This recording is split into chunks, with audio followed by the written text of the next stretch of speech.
SIFC एक शफाफ इदारा है। मकसद हुकूमत की मंशा के मुताबिक सिर्फ और सिर्फ सहूलतकारी का है।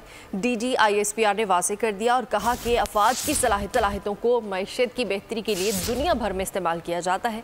SIFC में आला पेशावराना सलाहियत के हामिल सिविल और फौजी अफसरान मिलकर मुल्क की मईशत को बेहतर बनाने के लिए काम कर रहे हैं। मईशत में फौज का किरदार सिर्फ और सिर्फ सहूलतकारी का है। SIFC का मकसद किसी इदारे की जगह लेना या कब्जा करना नहीं। DG ISPR ने दो टोक अल्फाज में वाज़ेह कर दिया।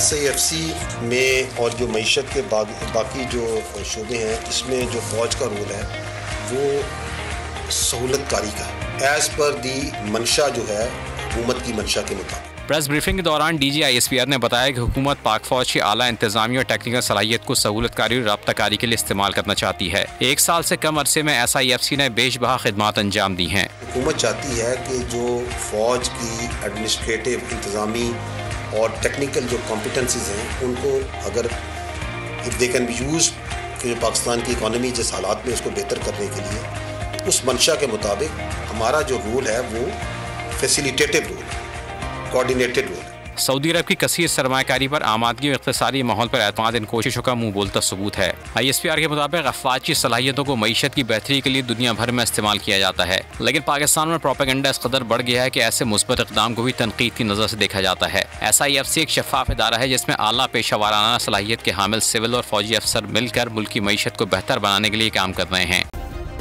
सब्सक्राइब करें और बेल दबाएं ताकि कोई खबर रह न जाए।